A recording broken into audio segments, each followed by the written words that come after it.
Hello दोस्तों, good morning. एक बार फिर से आप सभी का अपना YouTube channel RB education hub में स्वागत है। आइए शुरुआत करते हैं करंट अफेयर की बुलेटिन क्लास, जो कि आपके ऑल कॉम्पिटिटिव एग्जाम की दृष्टि से बहुत ही महत्वपूर्ण होंगी। शुरुआत करते हैं फर्स्ट इम्पोर्टेंट वर्ड के साथ। पहला पहला क्वेश्चन हो जाएगा, नरेंद्र सिंह तोमर जो कि भारतीय कृषि एवं किसान कल्याण मंत्री है, उन्होंने एक मधु क्रांति नामक पोर्टल लॉन्च किया। ठीक है ना। तो आपकी एग्जाम की दृष्टि से क्वेश्चन क्या बन सकता है कि मधु क्रांति पोर्टल किस विभाग से संबंधित है? तो कौन सा हो जाएगा? केंद्रीय कृषि एवं कल्याण विभाग। ठीक है ना। इनके इस पोर्टल को 7 अप्रैल 2021 को एक हनी कॉर्नर के रूप में लॉन्च किया है। ठीक है ना। हनी कॉर्नर, जो कि हनी का मतलब क्या होता है? शहद। ठीक है ना। HUNNY, हनी का मतलब क्या होता है? शहद। ठीक है ना। तो किसानों के जो आय होती है उसमें वृद्धि करने के लिए, उसके रोजगार में वृद्धि करने के लिए, और उनकी जो भी फसलें होती हैं उनको व्यापार की दृष्टि से डेवलप करने के लिए इस ऐप का लॉन्च किया गया। इसका उद्देश्य, मेन पर्पज यही है। और मधु क्रांति पोर्टल राष्ट्रीय मधुमक्खी बोर्ड की एक पहल है। ठीक है ना। तो राष्ट्रीय मधुमक्खी बोर्ड है ना, NBB। ठीक है ना। नेशनल बी बोर्ड, राष्ट्रीय मधुमक्खी बोर्ड। ठीक है। NBB के फुल फॉर्म क्या है? नेशनल बी बोर्ड, जिसका हिंदी है राष्ट्रीय मधुमक्खी बोर्ड। इन्होंने इनकी पहल के द्वारा ये मधुमक्खी क्रांति की शुरुआत की गई, जिसमें किसानों की आय में वृद्धि भी होगी, और हनी शहद जिसका पालन भी बढ़ोतरी होगी, और उसका निर्यात में बढ़ोतरी होगी, तो किसान की आय में ऑटोमेटिक वृद्धि हो जाएगी। आते हैं नेक्स्ट इम्पोर्टेंट क्वेश्चन। भारत और जापान ने शैक्षणिक अनुसंधान के लिए समझौता किया। ठीक है ना। भारत और जापान, जिसके दोनों देशों के राजदूतों ने एक दूसरे के प्रतिनिधि एम्बेसडर के माध्यम से ये समझौता हुआ है, जिसका मकसद क्या है? शैक्षणिक एवं अनुसंधान। मतलब शिक्षा के क्षेत्र में जो भी आधुनिकता और अनुसंधान, जो तकनीकी सहयोग है, वो एक दूसरे को साझा करने के लिए समझौता किया गया है, ताकि जो नेक्स्ट जनरेशन है वो एक दूसरे की जो टेक्नोलॉजीज है या फिर एजुकेशन पॉलिसीज है उनसे रूबरू हो जाए और नई तकनीक का निर्माण करें। ये इस समझौते का मेन उद्देश्य है। ठीक है ना। तो केंद्रीय मंत्री ने हाल ही में भारत और जापान के बीच में MOU पर हस्ताक्षर किए। ठीक है ना। तो ये आपके लिए इम्पोर्टेंट है कि हाल ही के अंदर भारत और किस देश के बीच में शैक्षणिक अनुसंधान के लिए समझौता हुआ, तो वो कौन सा हो जाएगा? जापान। आते हैं जापान में। जापान की राजधानी क्या है? टोक्यो। ठीक है ना। जापान की राजधानी क्या हो जाएगी? टोक्यो।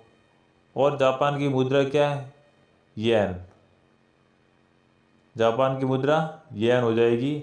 और जापान के प्रधानमंत्री योशिहाइड सुगा। ठीक है ना। तो जापान के प्रधानमंत्री कौन हो जाएंगे? योशिहाइड सुगा। बहुत ही इंपॉर्टेंट है और बहुत ही पावरफुल प्रधानमंत्री है।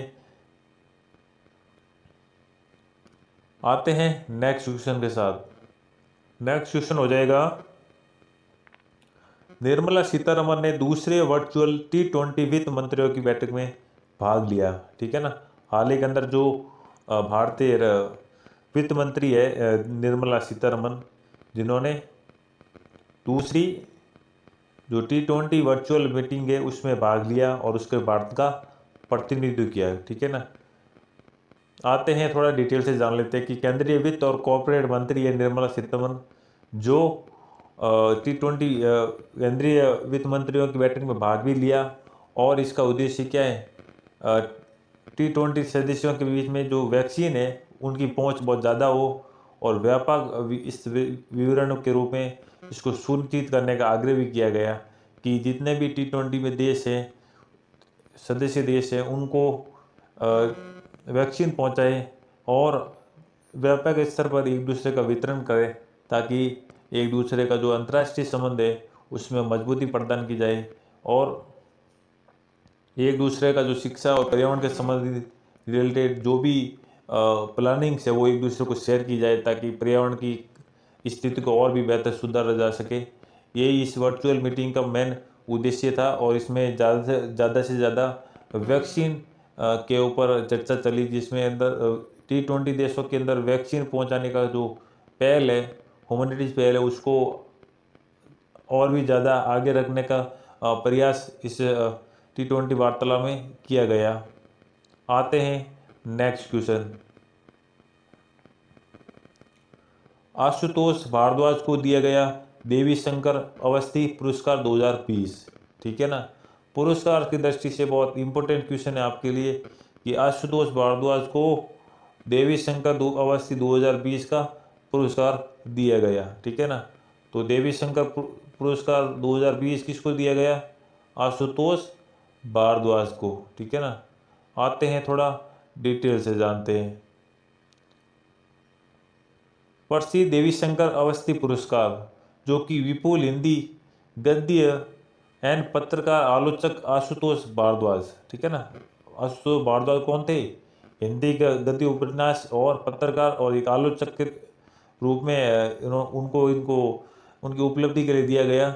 यह सम्मान उनके कार्य में पितृवध के लिए दिया गया। ठीक है ना, पितृवध कार्य जो विभिन्न प्रकार के जो गद्य उपन्यास है उनके लिए दिया गया। उनका चयन अशोक वाजपेयी, नंदकिशोर आचार्य और राजेंद्र कुमार की चयन समिति ने किया। ठीक है ना, तो ये इस पुरस्कार के लिए आशुतोष भारद्वाज का जो चयन है वो किसके द्वारा किया गया? वाजपेयी, आचार्य और राजेंद्र कुमार द्वारा, ये जिन्होंने कमेटी गठित की गई पुरस्कार चयनित के लिए, उनके द्वारा ये पुरस्कार दिया गया। आते हैं नेक्स्ट क्वेश्चन। CRPF का शौर्य दिवस 9 अप्रैल को है। ठीक है ना, CRPF central reserve police force, जो कि भारतीय पैरामिलिट्री फोर्सेज के अंदर बड़ी फोर्स है, और इनका जो शौर्य दिवस है वो कब है? 9 अप्रैल को। ठीक है ना, तो 9 अप्रैल को CRPF का शौर्य दिवस मनाया जाता है, ये आपको याद रखना है। थोड़ा आते हैं डिटेल से। केंद्रीय रिजर्व पुलिस फोर्स CRPF का शौर्य दिवस जो पुलिस के बहादुरों को श्रद्धांजलि देने के लिए प्रतिवर्ष 9 अप्रैल को मनाया जाता है। जितने भी CRPF के जो पुलिस जवान हैं, ऑफिसर्स हैं, जिन्होंने आज तक अपने देश के बलिदान के लिए जो बहादुरी दिखाई है, उनको श्रद्धांजलि देने के लिए 9 अप्रैल को CRPF का जो शौर्य बहादुरी दिवस मनाया जाता है। और हाल ही के अंदर जो छत्तीसगढ़ के हमले में शहीद हुए थे, तो वो भी CRPF के जवान थे, और उनकी दृष्टि से भी ये क्वेश्चन इम्पोर्टेंट है कि 9 अप्रैल को वीर योद्धा या फिर बहादुर पुरस्कारों को देने के लिए विभिन्न प्रकार के जो दिवस मनाए जाते हैं डिपार्टमेंट के द्वारा, उसमें से CRPF का भी शामिल है। ठीक है ना, तो 2021 में 56वां CRPF जो शौर्य दिवस है वो अपना जो मनाया गया है। ठीक है, 2021 में कौन सा हो जाएगा? 56वां CRPF शौर्य दिवस। ठीक है ना, तो आज हाल ही के अंदर कॉम्पिटिटिव एग्जाम के अंदर जो पैटर्न बेसिस पे चेंज हुए हैं क्वेश्चन, तो क्वेश्चन कैसे आते हैं कि भाई विभिन्न प्रकार के जो दिवस है उनको उनकी जो कौन सा संस्करण है, संस्करण ज़्यादा पूछा जाता है, तो ये CRPF का 56वां संस्करण है, और 9 अप्रैल को इसका वर्जन मनाया गया 2021 के अंदर। ठीक है ना, आते हैं थोड़ा डिटेल से जानते हैं CRPF के। इसका जो मुख्यालय है वो नई दिल्ली के अंदर है, और इसका गठन कब किया गया था? 1939, 27 जुलाई 1939 को CRPF का गठन किया गया। और CRPF का जो वाक्य है, आदर्श वाक्य लोगो है, वो है सेवा और वफादारी। ठीक है ना, ईमानदारी वर्तन के प्रति और एक सेवा जो डेडिकेशन भाव है, वो उनका एक आदर्श वाक्य है। वो किसका है? CRPF का। ठीक है ना, और वर्तमान पे CRPF के जो महानिदेशक है वो है कुलदीप सिंह। ठीक है ना, कुलदीप सिंह है जो CRPF के महानिदेशक है वर्तमान के अंदर। आते हैं नेक्स्ट क्वेश्चन। PM मोदी ने एग्जाम वॉरियर्स नामक पुस्तक के नवीन संस्करण का विमोचन किया। ठीक है ना, भारतीय प्रधानमंत्री जी ने हाल ही के अंदर जो नई अपनी बुक है एग्जाम वॉरियर्स, ठीक है ना, उसमें उस पुस्तक का नवीन संस्करण लॉन्च किया गया है, जिसमें विभिन्न प्रकार के जो पहलू शामिल किए गए हैं। उसमें से पुस्तक छात्रों और अभिभावक दोनों को परीक्षा के ऊपर जो दबाव है, तनाव है, उसको निपटने का जो सुझाव देती हैं, उस चीज़ के बारे में ज़्यादा फोकस किया गया है कि हाल ही के अंदर जो पेरेंट्स होते हैं, जो बच्चों के ऊपर एजुकेशन के लेवल का जो दबाव डालते हैं, या फिर उसके कैरियर से रिलेटेड कोई भी पैसा चुनने के लिए जो दबाव डालते हैं, या फिर बच्चे उस चीज़ को तनाव में लेते हैं, इन सब जिम्मेदारियों से निपटने के लिए एग्जाम वॉरियर्स, जो कि माननीय प्रधानमंत्री जी की बुक है, उनको लॉन्च किया गया है नया संस्करण, ठीक है ना। तो आपके लिए क्या हो सकता है इम्पोर्टेंट क्वेश्चन कि एग्जाम वॉरियर्स के लेखक कौन है, तो कौन हो जाएंगे, भारतीय प्रधानमंत्री नरेंद्र मोदी। नेक्स्ट क्वेश्चन आते हैं, आतंकवाद विरोध के लिए यूएन न्यास निधि में भारत ने यूएससी 5 लाख जो यूएससी डॉलर का योगदान दिया भारत ने यूएसए के अंदर, ठीक है ना। जो भारत यूएन जो यूनाइटेड नेशन है उसके अंदर से आतंकवाद को रोकने के लिए ये भारत का सबसे बड़ा योगदान है। और इसे निपटने के लिए कार्यालय में आदेश को 1 बिलियन से अधिक हो गई, यानी पहले भी भारत ने इसके अंदर जो योगदान दिया है, अभी भी और दिया है, तो कुल मिला के 1 मिलियन से भी अधिक योगदान हो गया है, जिसका मकसद है आतंकवाद के विरोध लड़ना और अंतर्राष्ट्रीय स्तर पर जो आतंकवाद के लिए जो अनुदान इकट्ठा किया जाता है यूनाइटेड नेशन द्वारा, उसमें भारत का जो योगदान है वो 1 बिलियन से भी अधिक हो गया है, ठीक है ना। तो शुरुआत करते हैं नेक्स्ट क्वेश्चन के साथ। WWE हॉल ऑफ फेम में 2021 में औपचारिक रूप से शामिल हुए द ग्रेट खली। भारतीय जो ग्रेट खली है वो WWE के मास्टर माने जाते हैं, ठीक है ना। तो उनको अभी 2021 के अंदर शामिल किया गया है हॉल ऑफ फेम में, ठीक है ना।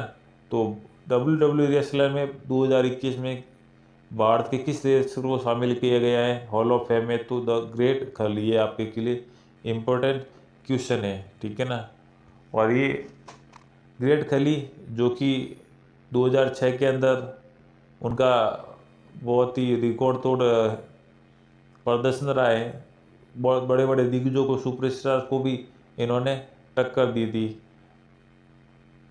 ग्रेट खली जो कि 7 फुट और 1 इंच लंबी इनकी हाइट है, 347 पाउंड वजनी इनका वजन है। द ग्रेट खली 2006 के अंदर भी उन्होंने प्रसिद्ध डेड मैन और टेकर और बड़े से बड़े योद्धा को हराकर अपना नाम दर्ज कराया। और द ग्रेट खली का जो पुराना नाम है, आधिकारिक नाम है, वो है दिलीप सिंह राणा, ठीक है ना।